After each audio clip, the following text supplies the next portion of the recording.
What's up, Titans fans, and welcome to another episode of Titans Global Podcast. I am your host, Maximus Titan Fan, and with me, as always, is my good buddy Link. What's up, dude?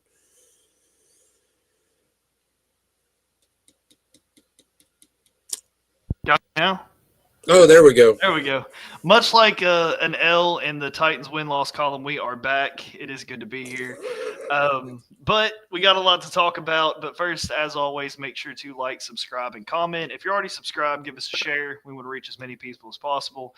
Most of the content we put out, some exclusive stuff you can find on YouTube. But as always, get in the comment section. We want to see you there, know your thoughts. And man, where do we start with this one? Look, man, I'll be honest with you. I'm having a rough time finding silver linings. This game was rough. Yeah. I honestly, I don't.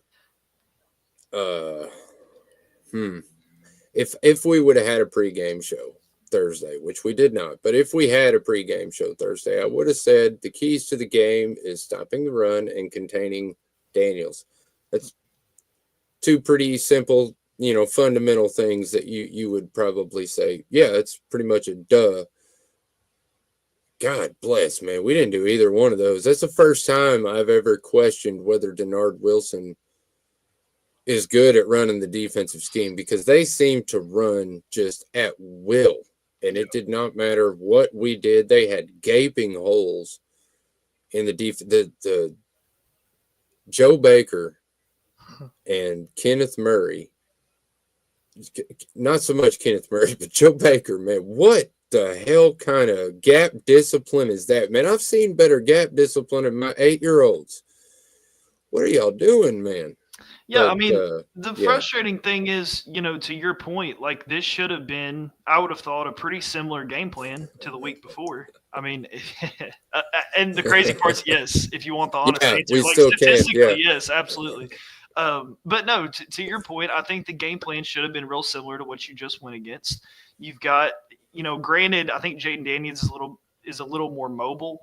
But still, I mean, you knew you were going to be facing a strong running attack. Same with Houston. You're dealing with a quarterback who likes to move out of the pocket. So it's the same stuff. And then to see them crash and burn the way they did on the road like that, it's surprising. I don't know if I want to say shocking, because this team never ceases to amaze me. So I'm ready for it. But yeah, it's surprising because, all the good things you did the week before just completely fell flat on the defensive side of the ball.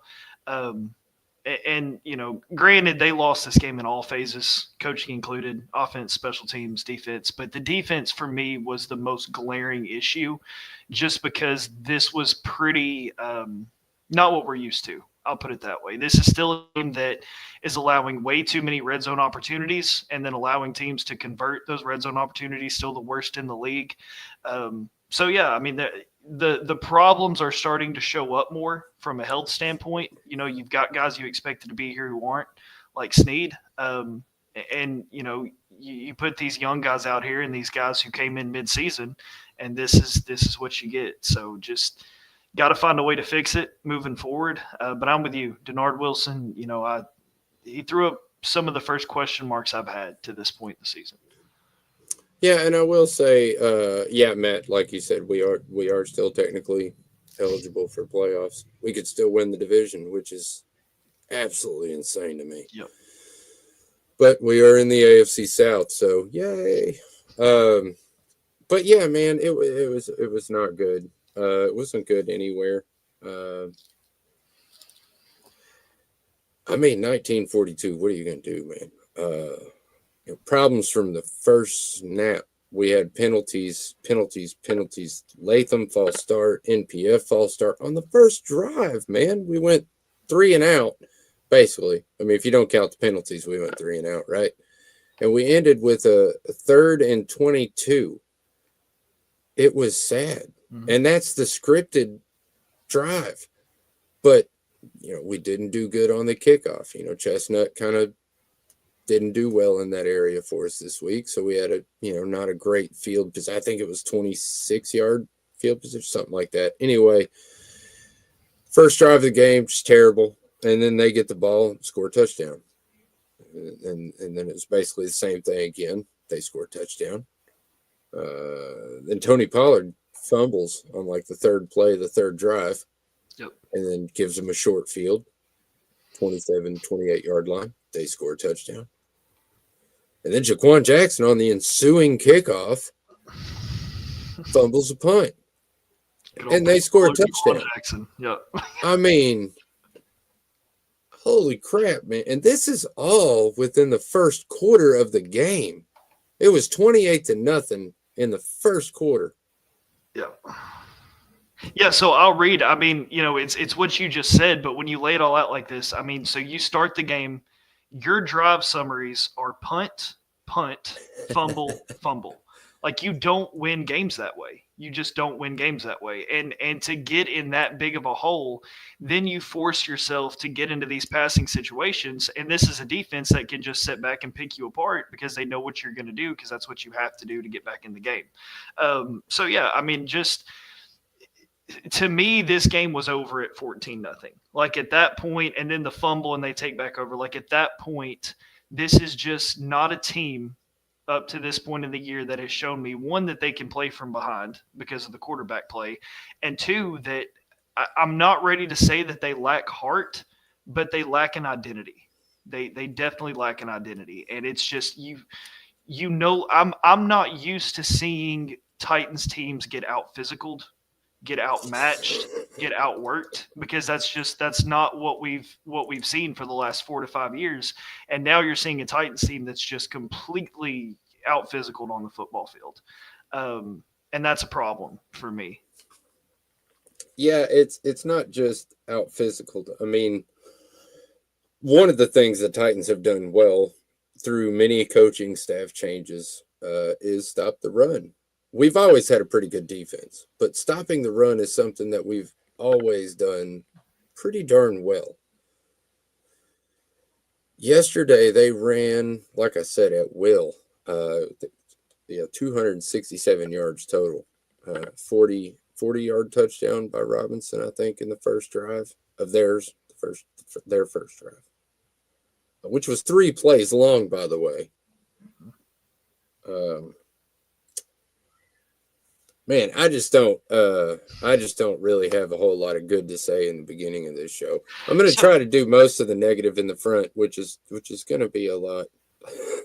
So do you think the biggest problem right now is just personnel? Like, is this a personnel issue? Is it more of a coaching issue? Is it both? Like, what – I mean, where do the problems start with you right now? Well, look, I'll say this.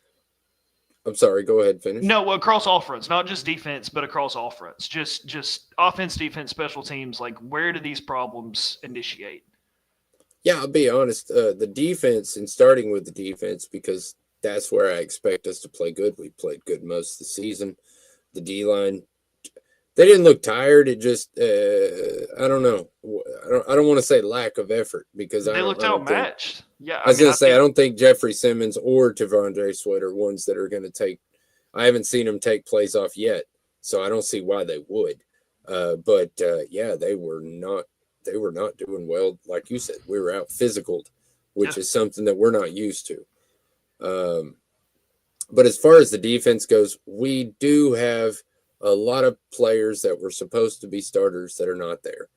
Snead, Awuzie, now granted, Ernest Jones, we traded away, but still not a starter, still gone. And then the backup, who was supposed to be Gibson, who was playing out of his mind at the time, gone. So, there's some depth issues there. And the fact that Joe Baker came in a couple weeks ago, I don't know. I don't want to hold him too accountable, but, playing linebacker in this league isn't that much different from one team to the other. Correct. You shouldn't be that far off, and your gap discipline should never change. Correct. So, and that's what was crap. I mean, to be honest, it looked like Joe Baker ran into the back of a defensive lineman. I don't know how many times. I swear to God, I counted it 3 times watching the game. Not live, because I did miss the game. Today is my daughter's birthday. Yesterday was her birthday party, so I did actually not watch the game for the first time in like 3.5 years or something like that. I don't miss games very often, but when it comes to things like that, you do what you need to do. But so I watched a rerun of it, but I watched the full thing. I didn't watch that condensed 40-minute bull crap. I watched the entire 2 hours and 37 agonizing ass minutes of it. And once you get through the first quarter, the rest of the football is actually not that bad. It's just good God. The first quarter just, and then once you get down that far, you're one dimensional. But as far as like where the coaching and stuff like that, I feel like the coaching in the penalties. I think we had 9 penalties, 12 penalties for 93 yards. Yeah, they were on pace. I think it was 11 in the first half, so they were on pace to break the record of, I believe, 22. So, yeah, bro, I tell you, that's absolutely ridiculous, and it shows a lack of discipline. Yep. And that in week 11 or 12, whatever we're in right now. Too far into the NFL season to be talking about discipline issues. Yep. That was the main difference between the two teams. If you really paid attention to it, the Washington team executed better than the Titans did, and it made them a win. And that's because they're probably a more disciplined. I mean, I guess you could argue more talented team. I don't really think so. I think it really boiled down to discipline and execution. Mm-hmm. And that's pretty much it. Yeah, and I mean, look, I'll admit I think you caught them on a bad week because I mean this is a team that was on a 3-game losing streak, if I'm not mistaken. Titans were coming off a win. Not super thrilled about the comments of Simmons saying that it was a little bit of a hangover for them. Look, you've won 4 games. Like if you don't know, whatever. But yeah, I didn't like that comment either. Okay, sure. But for me, it's what that comes down to when we talk about the discipline, when we talk about the penalties, when we talk about the identity. For me, like I'm still taking a look deeper at this coaching staff, and I'm still not on the train of fire Callahan, but there are going to be some questions in this offseason, and I think those questions will be fair because you were still given a roster that I feel like you can compete with. And you keep making the same mistakes, doing the same things, can't stack wins together. And I just feel like even under Vrabel, and I want to preface this by saying I'm not advocating for Vrabel being back. I'm not mad at the firing. Like there are no ill feelings there. But this team under him, they were going to try to win football games. Like you could see the effort. You could see the tenacity. You could see the physical nature. Like they had an identity. Like they were tough. You may beat the Titans, but you're going to remember that you played them. Like they were that tough football team. They had all the injuries. They still found ways to scheme up. Now, I know there were bad times under Vrabel, but given what this roster was this year and what we were told about what this offense was going to be and the additions you make on the defense, whether they're injured or not, because I don't think Snead changes that game. Like I just don't. I don't think him being there makes all that much of a difference. But I mean, you're given a roster with talent on it. You come off a win at Houston, so we know that this roster is capable. And then you go out and do something like this. And for me, that starts with coaching. That starts with coaching. And then even Brownlee's comments in the locker room, who again is a rookie, who is making comments in the locker room, which look, he's been one of the most productive players on this team to this point. So I'm fine with him being in front of cameras, but for him to say that, well, I don't think some guys, like I think the cold got to him, like I don't think they were ready to play. Like that's another problem for me. Like we've seen, even in press conference, we've seen Will Levis say that it's his decision whether he's going to play or not, and all this crazy stuff he says. Like I just don't know that there is that much. I don't want to say discipline. I don't know that there's that much organization in that locker room, if that makes sense. Like I see a different type of led team. And to this point, it hasn't worked. I just don't know. The culture feels off to me, if that makes sense. I will say that Mike Vrabel had a stranglehold on his roster. And I do believe that Brian Callahan has definitely a softer approach. But we talked about that in the offseason. We wanted that coach that could deal with these diva attitudes. However, you can't allow the divas to mitigate what's going to happen on your team. So he's got to find that balance of keeping those guys happy and still being able to produce and keep your foot, on the pulse of your locker room.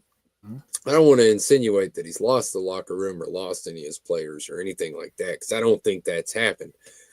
However, I do think that different coaches motivate in different ways. And I think he's still trying to figure out his best way to motivate his players. Yeah, I could agree with that to an extent. And I know in the offseason, we definitely talked about getting a coach who was, younger, who could handle that type of stuff, who didn't come from a Patriots linebacker position. Like I'm all for that. I just don't think he's done a good job of handling it his way to this point. It is all, and look, I get it. He's got to figure that out. It's a first-year head coach. He's struggling just like everybody else. So I get it. And I'm not saying he shouldn't have time to work on these things, but man, like that's why I'm just saying this offseason, there has to be some discussion. Like somebody eventually has to take a stray from this, whether it's a special teams coach. Like I keep saying this, like at the end of the day, this is unacceptable from an organizational standpoint. Somebody's got to be the fall guy. Like, do we agree with that? Like this coaching staff cannot look the same come next year. Like that will set me over the top. Absolutely. I definitely think they're going to be, I don't want to call them scapegoats, because clearly Colt Anderson doesn't deserve his job. But I definitely think there's going to be some turnover on the coaching staff. And I definitely think that it'll be one of those things where, he's kind of told what he needs to be looking for, not bringing in his butt. I think, honestly, I feel like Ran Carthon's probably a little bit gun shy on stuff like that because he's already dealt with Mike Vrabel and the issues there and the issues that the Titans have had in the past with that. And this would be the third head coach in a row that we've had with problems of hiring your best friend and keeping them on the freaking coaching staff longer than they need to be. So, there's that whole mess. But I don't know, man. I don't know. I don't want to give up on the coaching staff this early, but at the same time, I'm also really dejected as a fan. It's a weird place to be as a Titans fan right now, man, because I don't know. I say that it's easier this way because, you don't have the expectation or the crazy blood pressure games. But I don't know, man. I don't know if it is better this way because you kind of get your hopes up on a good win, and then you turn around the next week in a winnable game, which is a perfectly winnable game, and you look like worse than the Browns, man. You look like a college team might actually be able to beat you, and that's terrible. Yeah. I don't know how many times back in the day I had to justify the fact that the Titans wouldn't lose to like Alabama or somebody like that. It was sick. Sorry, go ahead. No, and you're right. And I think that's, I guess for me at this point, the worst part about it is you didn't come into this season thinking, okay, we might win 3 or 4 games. Like we've got some things to figure out. We've got a long way to go. Like we came into the season thinking this was going to be competitive. Like we were going to be at the top of the division, at least at the end of it, which we still are, which says more about the division than it does the Titans. But we came into this thinking, okay, over under 6.5 wins, that's absolutely ridiculous. Like this is a playoff caliber football team. And now here we are looking at it thinking we're going to have to start from scratch. So I don't know. I think that's a lot of it. I think this is the most, we talked about it before the show. I don't think it's the worst team. I don't even necessarily think it's the worst season. I just think this has been the biggest letdown season because you expected the new and shiny things on offense. You expected the new and shiny players. You were getting some guys come back. Like we thought Levis was going to come in and set the world on fire. And like, that's kind of what I'm not going to say that's what we were promised, but from a coaching staff and an organization, like that's kind of what they said. Like they were still competitive. It's not a rebuild. And now here we are thinking, okay, now you've really got to start at ground zero because I don't even know I'm still not going to talk about draft, but I don't even know where you go to start fixing the problems first, because you have no pass rush. You still have a complete disaster at right tackle. I'm still not sold on Will Levis. I guess we can get into that next. I mean, I think that he's been better, and I think he's shown a lot more. He may be your quarterback next year just for lack of a better option at this point. Would you agree with that? Absolutely. Yeah. So yeah, for me, I think it's just it's a little bit of a letdown from what we thought we would see at this point in the season.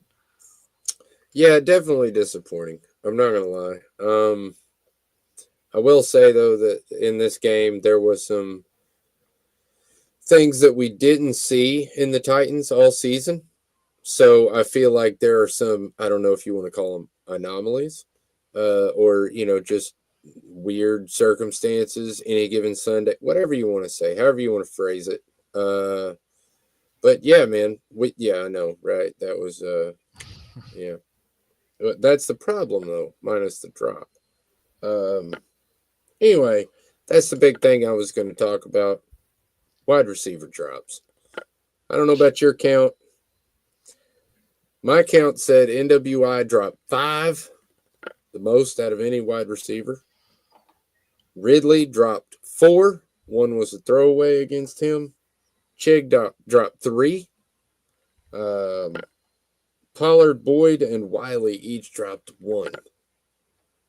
By my count, that is 15 passes. Now, agreed, these are passes that hit them in the hands. If they got their hands on it, I consider you should catch it. So, yeah, the balls weren't perfect. They weren't right where they should be. There's a couple I could argue that the wide receiver actually took the wrong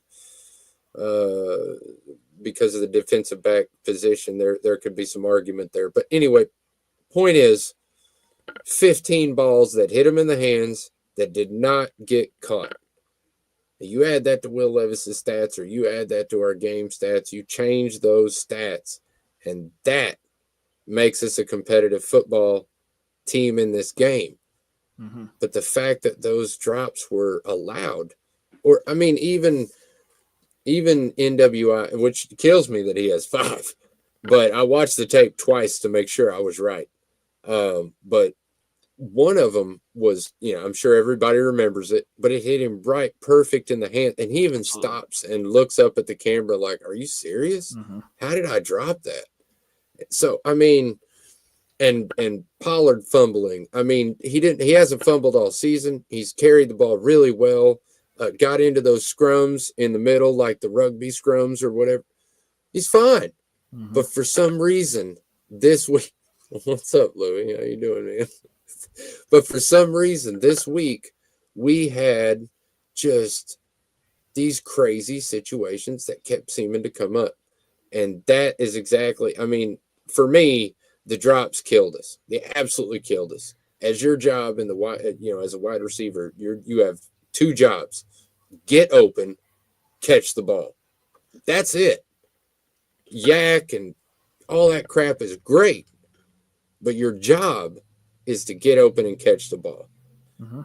They got open, but not great, but they didn't catch the damn ball. Yeah, and for me, that killed me. I can play devil's advocate to both those points because I do agree with you. Now, I think your count was like 15. My count of drops was closer to like 6 or 7, so about half that. And the only reason why I do agree with you that drops were a problem, and to start the game, the drops were all on the receivers, 100%. That NWI one, he was turning and trying to run upfield before the ball was in his hand. So I fully agree with that point. I will also agree with the point that the timing was off. Like, both things can be true because there was a lot of catches that probably shouldn't have been catches because of how far they were placed behind receivers. So, you can look at that both ways. Like, yes, there were some drops, but yes, there were some good catches that kind of bailed Levis out. The rhythm seemed off between Levis and the receivers. I just think it was both that day, and that happens. And again, that goes into preparation. And I'm not going to keep sitting here dogging the coaching staff, but it's like, yeah, during Thanksgiving, even the players admitted that their schedule was pretty off and they didn't have a real good week, and that's just not something that I like to see players say that directly looks at the coaches. So I don't know. I think it was both. For me, I'm seeing a little bit more of consistency from Will Levis.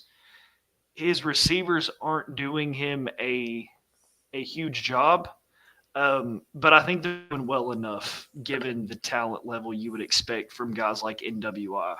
And I don't know that Calvin Ridley's fully lived up to expectations, but Calvin Ridley also needs a running mate. Like, you need somebody to take pressure off of him. I feel like you just have a wide receiver one and then 3 or 4 wide receiver threes at this point. I can't really disagree with that at this point. And I do want to talk about Levis. I do want to talk about a couple positive things that we can kind of say are positives in this game. But first, we're going to take a really, really short 40-second break, hang out for just 40 seconds. We'll be right back. What's up, Titans fans? Maximus Titan fan here.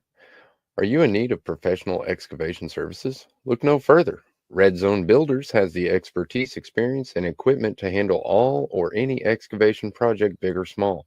Whether you need land clearing, site preparation, trenching, foundation excavation, or any other excavation services, they have you covered. Their team of skilled professionals will work diligently to ensure your project is completed safely, efficiently, and to your satisfaction. Trust the experts at Red Zone Builders to get the job done right. Boom, we're back. Told you it wasn't that long. Just quick, 40 seconds. We need to start calling it Mayo stock. Call it Mayo stock. Is your stock up or down on Mayo right now? Not even the commercials. Just to pivot right into Will Levis. Are you stock up or stock down on? My Hellman stock is definitely trending upward, and it's trending upward in a exponential rate, which really makes me happy. But I can't. I'm sorry. I know I said I was going to do positive after the break, but I forgot to bring up one thing on the penalties. I've never even heard of defensive delay a game. How the hell do we get a penalty?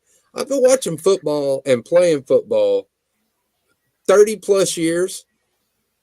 I've never even heard of that. I mean, I watched it in real time. I was like, what the hell is Sebastian Joe? I mean, what is he doing?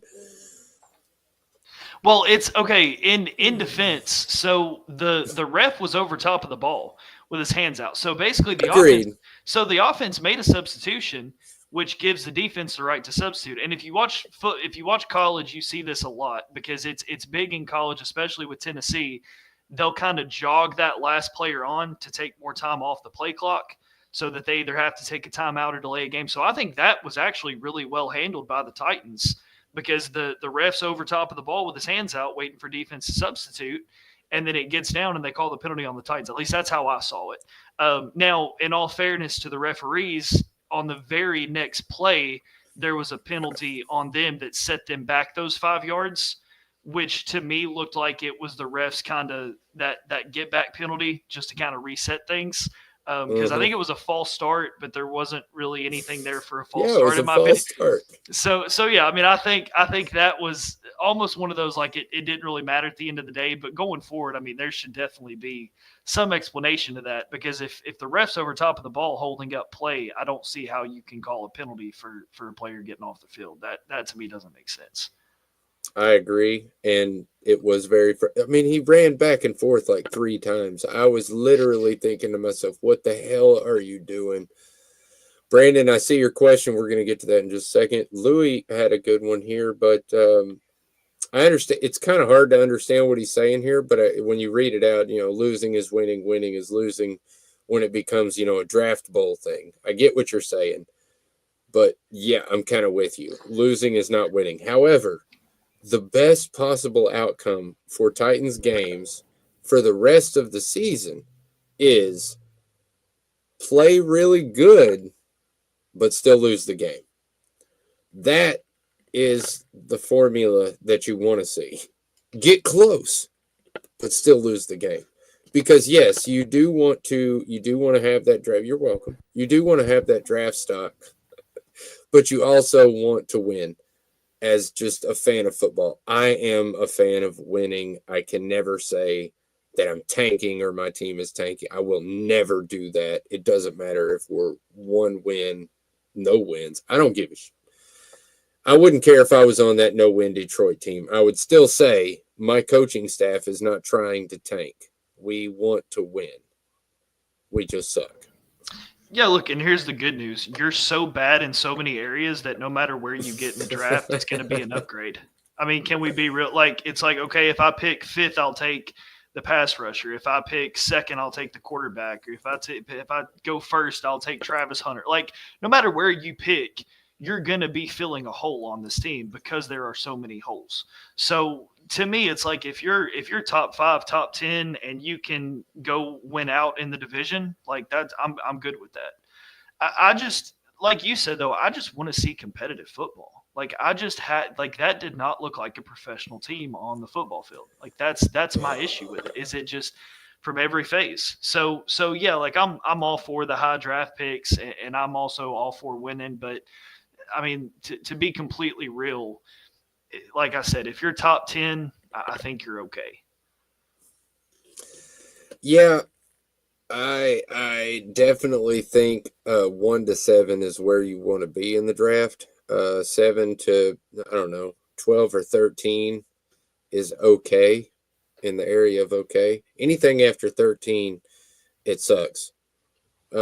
Only, because you're not getting the great talent. But if you're on the back end of that, that means you did really well and you don't need a whole bunch of talent anyway. That's kind of the idea of the way the draft works. Where do they sit right now? Have you looked? Just out of I curiosity. have I haven't even not. checked. Honestly, I thought about it before I got on the show, but I did not look it up just because of my scatterbrained ways. But I'm gonna tap on what you said here, Brandon. NWI, I've said it for a couple weeks now. NWI is proving that he is actually a number 2. And I said I kind of have to agree with you because Boyd and NWI both are questionable 2s, I guess.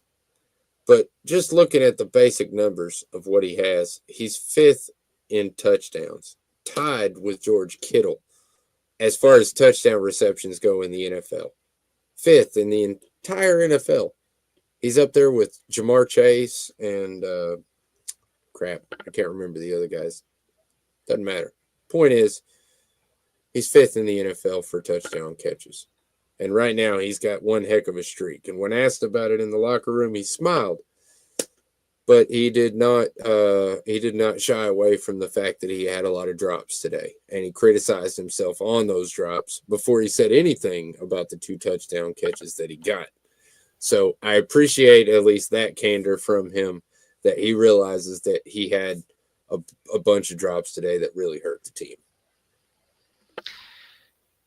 Yeah, I promise I'm not just trying to keep the whole thing negative. I still don't see him as a 2, just from a talent and skill standpoint. I mean, I think Ridley should be a 2, if I'm being honest. I mean, I think I give you that.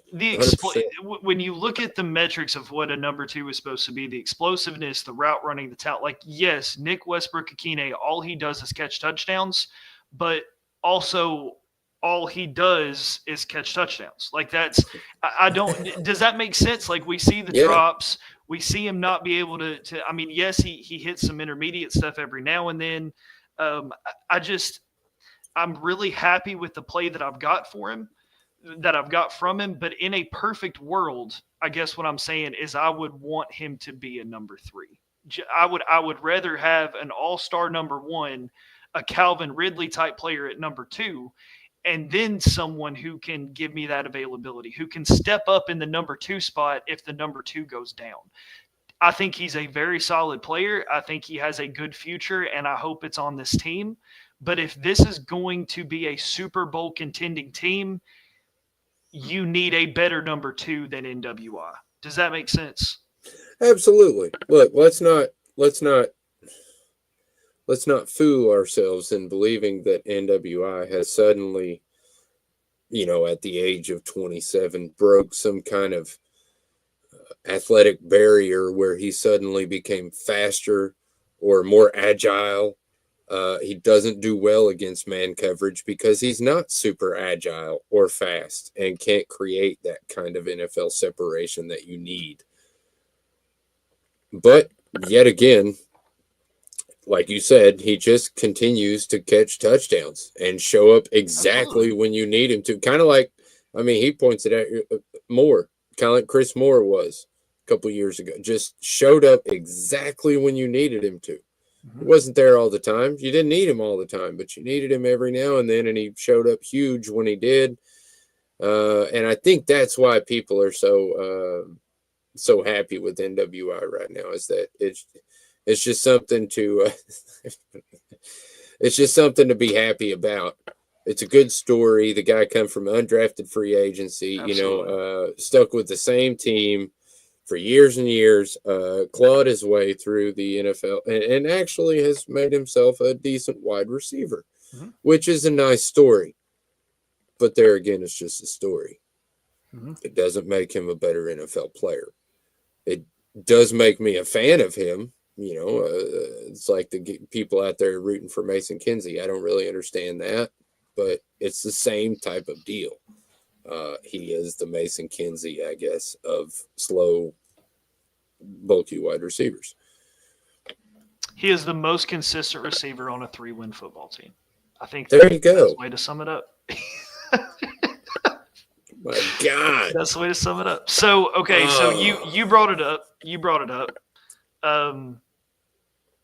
Are you ready to see Mason Kinsey as a returner? Yes. Is it time to stop the Jaquan Jackson experience and bring in a proven vet like Mason Kinsey to get out there and do this thing? Look, as far as kick returns go, obviously. As far as kick returns go, no.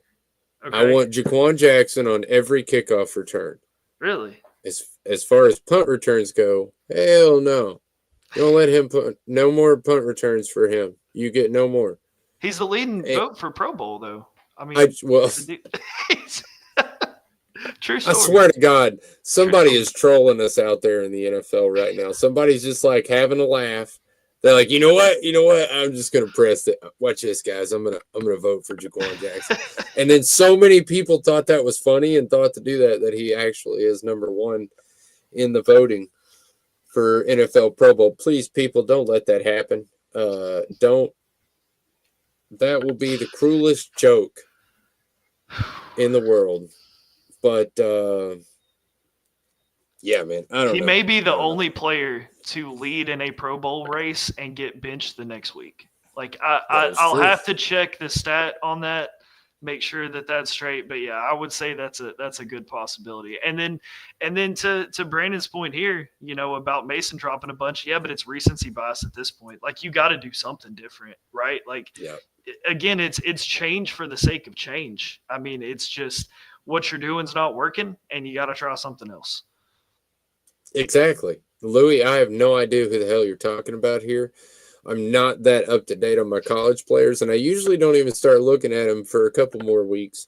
Then I start doing my research on college players. So, yeah, I don't do tons of research on college unless they play for Georgia or UT or one of the other few teams that I follow around the NCAA. I don't know who the hell they are. Sorry. I'm just not that guy. I've got guys for that. I've got a bunch of guys for that, but yeah, I'm not that guy. Let's talk about something else real quick. We've been talking about Levis off and on. Mayo stock is up. I like saying that's a good. We're going to use that. It's a coin phrase. Trademark. Titans Global Podcast Inc. No, but seriously. A lot of people, I'm a social media guy, and a lot of people had really nasty things to say about Will Levis after this game.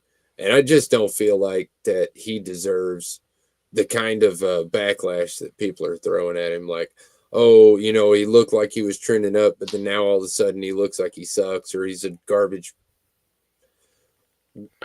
I don't know what game y'all watched, but for me, he played pretty good. I mean, he was under duress the entire game. I don't know how many pressures he had. I haven't looked up that stat, but he 2 sacks. This is the stat that really impressed me. 2 sacks for 2 yards. And I had a guy come at me on social media after I brought this point up that not only has his quarterback rating been up, but his touchdown to interception ratio has been up. Everything's been up, really. But he says, yeah, exactly, Brandon. He says, I think he's holding the ball too long and taking unnecessary sacks because he's afraid he'll throw the interception. Duh. That is the game, dude. Like, I have never in my life, I even said it to him. I was like, bro, you are beyond me. I can't help you. But how that's what you want your quarterback to do. I'd rather him take 15 sacks a game than throw 2 interceptions. I get all your right. point, yeah. I mean, come on now. It's a turnover versus a sack. That's a completely different yeah, of course. Yeah. You want him to hold the ball and not throw an interception, right? I mean, that is what you want to see from a quarterback, especially a young quarterback that's progressing through a horrible football team. So, yeah, there's that. But as far as everything else goes, 18 for 37, 212. We were talking about the drops earlier. You give him, we'll say 6. We'll give you your lowest number of 6 to 7. You said 6 to 7. I'll give you 6. 6 drops. You add those on. That's 24 and 37. We're talking about a completely different game, depending on which receptions were drops. My point is, still, he had a good game. It wasn't a great game, but he had a good game. And the thing I saw the most progression in, and it's baby steps, but the thing I saw the most progression in was pocket awareness. A couple times I saw him step up in the pocket. One time I saw him stand into a sack. Okay. But other than that, he didn't. He steered away from the pressure. He tried to run a couple times, but was caught. But hey, who cares? Point is, at the end of the day, he was sacked twice for 2 yards, 0 interceptions. That's a win for me. Yeah, no, I mostly agree. For me, it's I'm somewhere in between. Because when I take this game into account, did I see things that were better? Yes. I saw him limit mistakes. I did see him have a little bit more pocket presence, which is, what I've been asking for the last couple weeks. I thought that's kind of what was missing, and I did see some of that. I guess my question is, why did it take you this long to get this far? Is still what I'm asking, and I mean that in saying this is the Will Levis we expected by week 5, week 4. So I just feel like the development was a little bit off to start. Now, if you can continue to do this and continue to stack things like this, but look, I said it weeks ago. I said, there's nothing that he could come in and do that can solidify up until week 18. There's nothing he could do that could solidify me saying he needs to be our quarterback next year, because I've seen him progress and then I've seen him regress. I've seen the ups, I've seen the downs.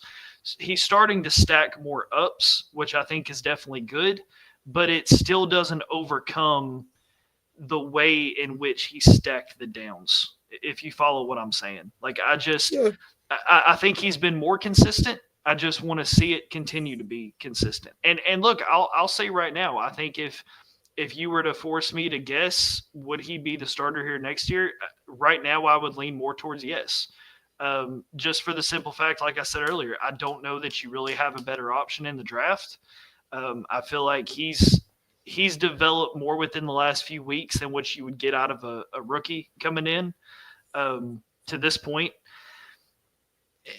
And look, I mean, I guess you see what's out there in free agency, if a big name pops up, but if it doesn't, I think you go get a skill position player. You give him another weapon and maybe see what he can do with it, but you've got to keep somebody in your back pocket. Like you have to go get something a little bit better than Mason Kinsey in my opinion, to give you another option. Like, go get another second chance guy, somebody like, and I don't want to throw out names this early, but someone like a Justin Fields or like a Bryce Young or like someone like that who would kind of be in that second chance position, just to have yourself another option, just a younger guy who gives you another option. So I don't know, but yeah, for me, it is trend up at this point. I just need to continue to see it that way. Yeah, for me, as far as I can say it, 2 points I want to make there. One, I definitely think he's trending up. I definitely think he starts for us next year, and I definitely think that's because of a lack of a better option. Do we want that insurance guy? Absolutely. Do I think we'll go out and get somebody else? Probably not. We'll probably roll with Mason Rudolph and Will Levis as our quarterbacks for next year. I hate to say it, but I think that's just an eventuality because I think of a lack of product that's out there. Could you see them taking maybe a 4th or 5th rounder? Maybe Absolutely. not such a big net. Okay, so let's say, and again, I don't like to get real specific, and I know, let's say somebody like Jalen Milroe falls to the late 3rd round. Like, because I'm just trying to get a gauge, yeah, like just a gauge of like, okay, what type of value would you assign to a possible next project, if that makes sense? Like, is it a 2nd rounder? Is it a 3rd rounder? Is it a 5th round? Like, I'm just trying to get a gauge of, okay, what value are we looking for? Well, look, I'll be honest with you. The last 2 years in a row, we have taken offensive linemen and quarterback and running back as our first 2 picks. So those are like core players for me. I want to start seeing some of the skill position players taken. Wide receiver, edge, safety. There's a couple really glaring needs for this team, but that's a huge step in the I don't know though. I would think if I was trying to like gauge where I would try to draft a quarterback at, it depends on where the quarterbacks fall and all that crap. But I wouldn't be upset with investing a 4th round pick in a quarterback. Okay. But that's simply because we don't have a 3rd round. So if we ended up with a 3rd round pick, I wouldn't be upset if we picked a quarterback. But first 2, I want skill players. Period. Yep, I agree. And I mean, look, I think Levis, like if you were to do a redraft today, I think he's closer to a 4th or 5th round talent. Like I think that's fair. I mean, I think what you're getting out of Will Levis is what you would expect to get out of someone like a 4th rounder. So yeah, I'm totally good with that. I mean, I don't know. Obviously, I'd have to sit down and look at who might get that far, but yeah, for me, I think you at least need to take a step to have someone other than Rudolph, a young player who, if Will Levis has another start to the season like he did this year, you can say, okay, let's move on to another project. Because, I mean, would you agree that if, let's say he finishes the season strong, we go into next season, he's the starter, and then we see something disastrous like we saw this year, but then he starts to pick, like, you just can't get in this cycle of, he starts real bad, then he gets a little better, but it's not quite good enough. Like that's what I want to avoid. But I'm definitely with you on the skill position stuff. I think there needs to be a receiver 1st or 2nd round, and I think if you're lucky enough to get up there at that 1st or 2nd pick, Travis Hunter is top of the list for me still. Oh yeah. For me, Travis Hunter is the pick. I mean, if he's still available, I don't care where we're picking. I don't care if we're picking with the 2nd overall pick. If he's there on the board when we're drafting, we better draft that kid. Absolutely. That he is the most talented football player in college, if you ask me. The other points I wanted to make about Will Levis, first of all, he just now got a full season in. We have to remember that, but because of the whole Tannehill thing and the games he's missed this season, he just now got a full season in. We've just now seen 16 games out, or 16 weeks worth of play. So I'll give him that. I'll also give him that it's his first year in a new system under a new head coach and all that jazz. Okay. And they had to figure each other out. If we're in the same situation by next year, there's no way we don't draft a quarterback high. Probably our first overall pick. Just saying. If we pick anywhere in the first 15 next year, we're probably going to try to get a quarterback.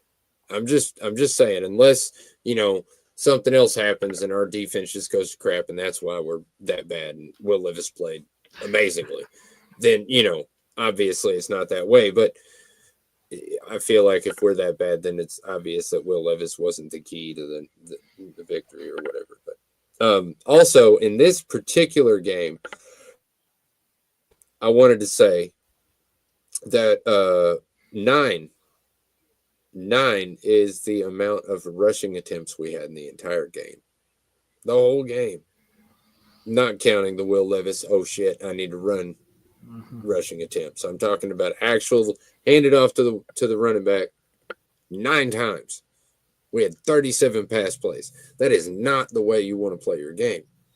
So that in itself makes it harder on the quarterback. So he's under a pressure point. He's 4 touchdowns down. He's known for hero ball, and he doesn't do it. Not only that, he takes, as the guy said, unnecessary sacks to keep from throwing interceptions. It sounds to me like somebody who's progressing to becoming a pro football player and not a college football player who just depends on his athleticism to get him to the next level. Does that make any sense? That's why I feel like I'm falling kind of back into that rhythm of maybe Will Levis can be this guy. I don't want to say he's for the franchise, but I definitely think he's our guy at least for one more year because he has shown some major progression in the last couple of weeks. And if he could progress this much in just a few weeks with understanding what he needs to, and I really feel like the benching or injury, whatever you want to call it, was a real big wake-up call to him. And I feel like if he can make these kind of jumps in this short amount of time, what can he do with a full offseason with Callahan? And that, I think, is what the front office is thinking as well. What do we get out of these guys with a full offseason with some young, hot talent? Look what Worthy's doing for Kansas City. If Kansas City didn't have Worthy, do you think they would be undefeated? No. They also have DeAndre Hopkins, if that's not a sore subject. But but yeah, I see your point. Yeah. Everybody else on their wide receiver core got injured. All their top wide receivers are injured. Worthy's the only one left. That's why they wanted to trade for DeAndre Hopkins. I was real high on him too in the draft. He was there. Let's remember, Titans fans, he was there. Yes, he was. And there's a lot of wide receivers that were there, man, that I maybe would rather have than Andres. I don't know. That's a very good conversation. We need to do a redraft. We really need. I was going to say we should the last have 2 or 3 years. Yeah. Yeah, we should have a redraft of this year, at least this year, because that is a very we could have some good points on this one, especially with maybe 2 years. I don't know. We'll talk about that in the offseason. But no, you have my brain going. I am with you on Levis. It's just for me, I don't. My only fear is there's still something in the back of my head every time they have a kickoff that is still afraid he's going to do what he did in the first of the season. Like, I feel like he's still just right there where it's like, okay, he might make a stupid play or he might. Now, I saw him throw the ball at the ground at Tony Pollard's feet before taking a sack, and I stood up from my chair. That may be the most proud I was all day of this Titans team. So I do think he is trending in the right direction. My only other question to that would be, okay, if he does come out and let's say he's your starter next year, he comes out and has a poor season, has a poor start. We see the same things we saw from this coaching staff, the inability to develop, the inability to scheme up the right things, if you will. Like, does Callahan get another year with another quarter? Like, you see where I'm going with that? I do. If you start Will Levis next year, are you essentially tying Callahan to Will Levis, or do you give him a third year within a rookie quarterback, and then it's okay, how long do you give him with the rookie? That's my only fear. I don't want to get into this vicious cycle of, if it is the coaching, which I'm not saying it is, how many chances does he get with how many different quarterbacks? Well, I have a great answer for that. Basically, it comes down to the small things, the little things that we talk about, the idiosyncrasies, the way he handles himself in a press conference, the way he handles himself after he loses, the way he handles himself after a big win. If he's still crying about wins next year, I'm going to be pretty upset about that. And if he's still giving us the same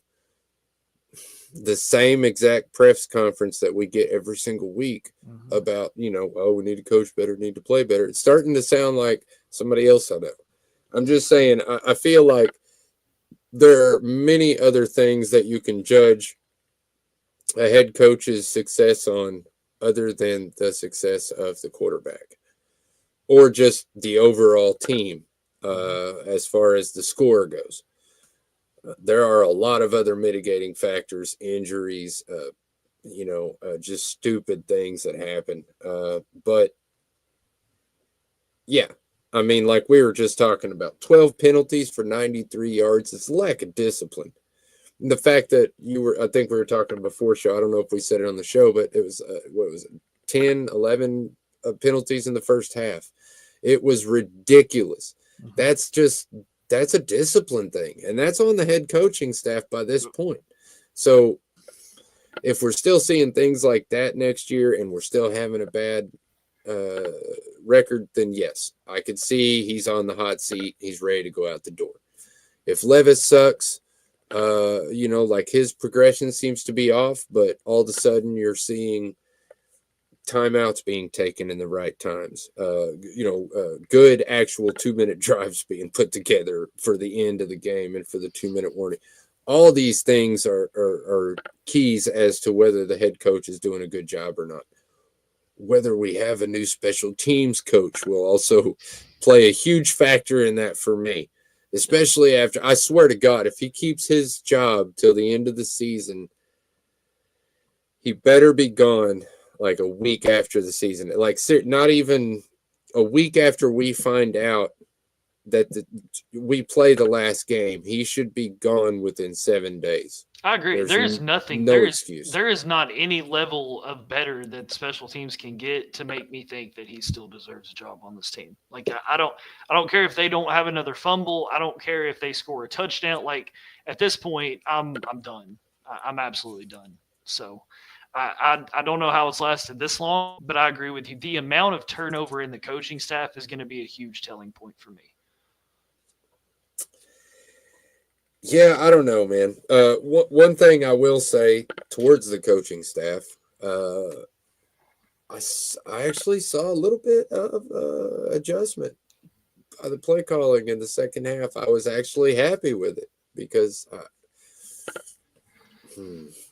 the last 2 weeks I've actually seen play calling that is complementary to our football team. Not only that, it's complementary to what they know the defense is going to key into us on. So I feel like that was something important to say, even though obviously their game plan going into this game did not work out the way they wanted it to. That first quarter, I don't think any football team is prepared for that. But you got to do what you got to do. But again, I was happy with the scoring of the drives comparatively. I feel like they made a good adjustment at halftime, and I was happy with that.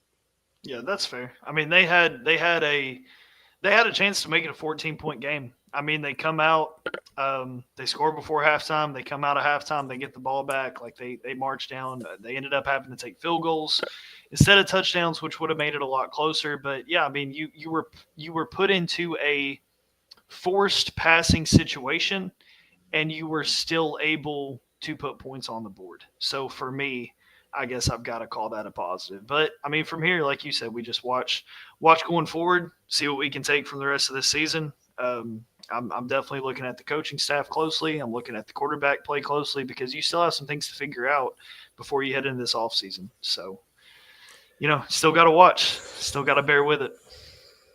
That's it, man. I mean, this is where you find out if you really are a fan of the team. Absolutely. These are those hard seasons that you get through this season and you're still invested at the end of this season. That's when you know you're a fan. Doesn't matter, thick or thin, man. We're here, week in, week out, negative, positive. Man, I'll tell you, it was really hard to find some positives in this game. I'm not gonna lie, but I can't come on a show and just talk about doom and gloom, man. We got to have some kind of a sliver of hope or That's right. a silver lining or something. So I gotta. Oh my god. Oh man, I love it. Thanks for coming, and watching the show with us. Thanks for hanging out with us. I like to say it's, we are the realest podcast you're ever going to come across. We're just two regular guys just talking about football. But again, thank you for coming. Thank you for watching the show. If you're not on YouTube, man, get on YouTube on our channel. We do some exclusive stuff. It's pretty cool. I mean, I think it's pretty cool. I don't know. I'm biased though, but check it out. Tell me if it's cool. If it's not, drop a comment. Tell me why it's not cool. Maybe I'll improve it. Help me improve it. Help me be better. Thank you. Anyway, until next time, thank you so much. Tighten up and peace out.